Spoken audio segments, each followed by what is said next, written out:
Bem-vindos! Hoje vamos fazer uma análise aprofundada sobre como está a inovação no Brasil. Baseamos-nos num texto bastante crítico de 2019, do Edson Zogby. Chama-se Um Programa de Inovação Nacional Só Acontece em Rede. O autor tem muita experiência, trabalhou décadas nisto, até na Europa, com o Fundo Social Europeu. Portanto, tem uma visão informada. O nosso objetivo aqui é desconstruir um bocado as críticas que ele faz e também as soluções que aponta. Vamos olhar para tudo. O investimento público, a colaboração entre setores ou a falta dela. O ponto de partida dele é forte. Ele volta ao Brasil, depois da experiência lá fora, e diz que o que encontra é, e cito, decepcionante e triste. Marca logo o tom. Ok, vamos a isso. Comecemos pelo início, pelo problema base que ele identifica, o investimento público. A crítica não é só que é pouco dinheiro, é que, mesmo o que há, é mal aplicado, ineficaz. E ele destaca uma coisa que acha muito reveladora, a dependência do voluntarismo. Ah, sim. Para ele isso não é paixão, é mesmo, pronto, sinal de que falta profissionalismo, falta investimento a sério. Diz que isto acontece por falta de conhecimento, de como se organiza um ecossistema para ser competitivo, não basta querer. Pois, e a consequência que ele aponta é grave, não é? Ele argumenta que sem um investimento que seja estratégico, bem gerido, profissional, a inovação não funciona como um motor de competitividade. Tratar isto de forma amadora, como ele diz, significa que não se está a levar a inovação a sério, como pilar estratégico para o futuro. Fica uma coisa secundária, talvez. E isso, claro, cria uma base muito frágil para competir lá fora, a longo prazo. Exatamente. E essa falta de estratégia, de rumo, parece que se liga à outra crítica dele, que é a confusão geral sobre o que é, afinal, inovação. Ele queixa-se que o tema é tratado quase como uma moda. É aqui que a coisa fica mesmo interessante. Descreve muitos eventos, muita conversa, muito oba-oba nas palavras dele. Sim, muito barulho. Exato. Mas que depois, na visão dele, não dá em nada de concreto. Muita espuma, pouco resultado. Ele dá um exemplo específico.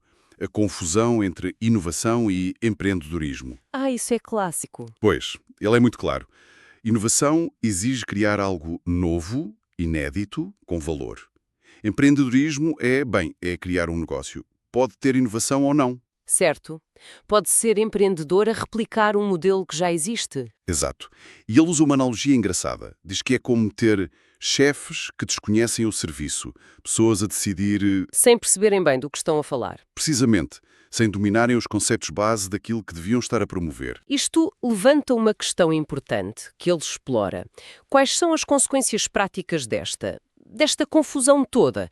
Se os termos são usados assim, de forma vaga, como é que se podem desenhar boas políticas? A análise dele sugere que não é só uma questão de palavras. Esta falta de clareza alimenta um ciclo de iniciativas Superficiais? fragmentadas, com pouco impacto real. Fica difícil definir metas, medir se estamos a ir para algum lado. Perpetua essa sensação de movimento sem direção que ele critica. E essa falta de clareza de direção. Parece que também se vê na forma como as coisas estão organizadas na governação. A terceira grande crítica dele é sobre a desarticulação entre o governo federal, os estados, os municípios. Os vários níveis. Sim, ele descreve uma relação que até pode ser cordial, mas cada um age por si, isolados. Não há rede necessária, falta ação conjunta. Falta a tal rede do título do texto dele. Exatamente. E essa fragmentação, diz ele, ainda é pior quando olhamos para os atores principais. Empresas, universidades, empreendedores. Aí ele não poupa nas palavras. Resume a dinâmica com 3 adjetivos: ganância, arrogância e ingenuidade. Ui. Sorte. É?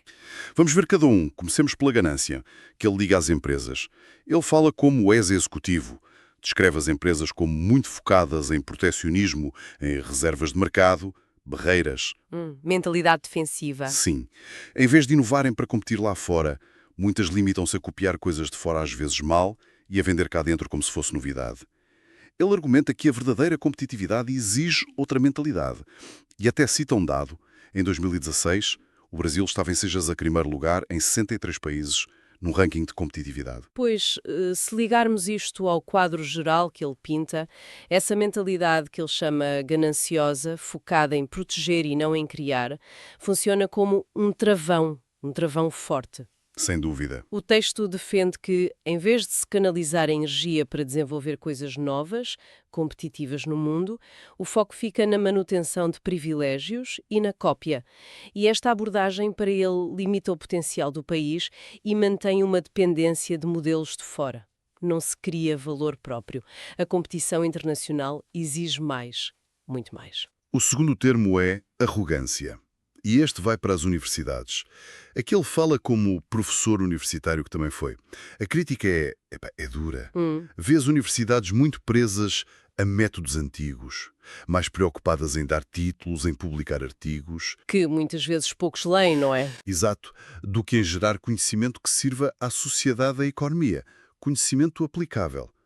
Ele aponta para muitos professores que são só teóricos, sem experiência de mercado. O que dificulta orientar projetos que respondam a necessidades reais, claro. Pois, e critica também a gestão do dinheiro público para investigação, as bolsas. Diz que há má gestão e até fala em mau uso intencional. Ui, isso é grave.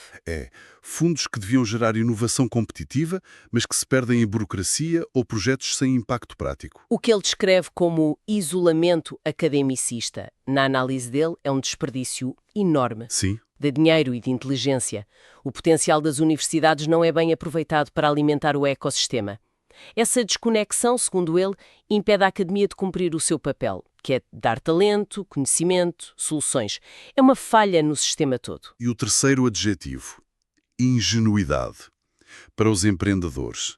Como ele também foi empreendedor, no Brasil e na Europa, sente que pode falar. Diz que muitos empreendedores brasileiros chegam muito despreparados Falta de preparação para quê, exatamente? para o desafio de criar negócios inovadores, que possam crescer. Ele faz uma comparação interessante. Diz que muitas apresentações de startups parecem trabalhos de fim de curso, os TCCs. Ok, trabalhos académicos. Isso. E ele diz que há uma diferença gigante entre defender uma ideia para professores que avaliam o conceito. Sem arriscarem dinheiro próprio? Exato. E apresentar um projeto a investidores de risco, que metem o dinheiro deles e querem ver um negócio robusto, com potencial de retorno. A exigência é outra. Claro. A consequência dessa ingenuidade, como ele lhe chama, deve ser complicada. Por um lado, imagino que seja mais difícil para esses empreendedores conseguirem investimento sério, estratégico. Aquele que ajuda mesmo a crescer. Sem dúvida. E por outro lado, ele alerta que essa falta de preparação pode torná-los presas fáceis para os tais investidores paraquedistas. É o termo que ele usa. Investidores que só querem lucro rápido, sem compromisso com o projeto a longo prazo. Podem até prejudicar a startup. O que ele sugere é que falta mais profissionalismo, mais estratégia na forma como se aborda o empreendedorismo inovador. Portanto, juntando as peças todas, investimento fraco e mal gerido, confusão de ideias e esta dinâmica de ganância, arrogância e ingenuidade, ele reafirma a avaliação inicial, decepcionante e triste. E deixa um aviso sério. Assim, não há futuro.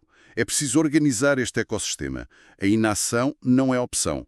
E há uma preocupação específica que ele levanta, sobre o Brasil ser visto só como celeiro do mundo. Ah, a questão do agro? Sim, ele reconhece que aí há inovação a sério, há competitividade, mas levanta dois problemas. Primeiro, que o setor gera cada vez menos emprego, por causa da tecnologia, da automação. Certo, mais produção, menos gente. Exato. E segundo, o problema da concentração de terras e da falta de controle sobre isso, que agrava desigualdades. E com base nisto ele projeta um cenário um bocado assustador, não? A pergunta que ele faz é direta. O que é que acontece a um país, com tanta gente, mais de 200 milhões, se as fontes de riqueza não criam um emprego suficiente? A pergunta retórica dele, samba, futebol, carnaval, cerveja e muito crime organizado, é um alerta. Um alerta dramático para o risco social. Se o modelo de desenvolvimento não inclui a maioria. É por isso que ele insiste tanto na necessidade de pensar a longo prazo, para além dos ciclos políticos de 4 anos e para além da superficialidade populista, como ele diz. Focar em construir bases sólidas. Então, perante este quadro tão cinzento, qual é a solução que o Zogby propõe? A ideia central dele é criar uma rede de inovação, mas uma rede a sério. E o que é uma rede a sério para ele? Ele descreve-a genuína, não só fachada, forte, com capacidade de agir, aberta para a colaboração fluir, perene, duradoura e, muito importante, resiliente às mudanças políticas. Que sirva ao país, não o governo do momento. Exatamente, uma estrutura estável. E ele liga isto diretamente a outra falha que considera histórica no Brasil, a falta de investimento sério e contínuo em educação de qualidade. Para todos. A base de tudo, no fundo. Ele diz mesmo, nunca houve interesse em educar a sério o povo por aqui. É uma afirmação forte. E vai mais longe. Diz que um povo com pouca instrução é como escravos modernos. Útil para alguns, mas... Mas uma bomba relógio social e económica, especialmente com o crescimento da população e falta de oportunidades. É essa a ideia. Pois, a rede de inovação que ele propõe não é só uma questão técnica, então. A sua construção depende de alicerces mais profundos, uma revolução na educação e uma visão de futuro partilhada, de longo prazo. A ideia que atravessa o texto é que só uma abordagem sistémica, que ataque os problemas de fundo e promova a colaboração real entre todos, governo, empresas, academia, empreendedores, pode criar as condições para essa rede funcionar. Sem educação e sem visão de longo prazo, para ele, a rede seria só mais uma coisa frágil, que não cumpre o objetivo. Investimento público insuficiente e mal aplicado. Certo. Uma confusão de conceitos que prejudica a ação e a tal teia de relações marcadas pela ganância das empresas, arrogância das universidades e ingenuidade dos empreendedores, que impede a colaboração. A urgência de mudar é muito clara na análise dele. Sem dúvida, e a solução que ele aponta é mesmo essa: construir de forma imperativa uma rede de inovação integrada, funcional, duradoura. Mas ele também deixa claro que isso exige pré-condições. Exige um compromisso nacional forte com a educação e a capacidade de planear a longo prazo. Só assim, argumenta ele, se pode pensar num futuro melhor do que o cenário decepcionante e triste que ele viu. Fica então, para quem nos ouve, uma provocação final para pensar um pouco. Se aceitarmos esta ligação forte que o autor faz entre educação de qualidade, visão de longo prazo e uma rede de inovação a funcionar, que passos concretos, mesmo que pequenos, se poderiam dar hoje para começar a construir essa rede, mesmo com todos os desafios culturais e estruturais que o texto descreve de forma tão clara e dura?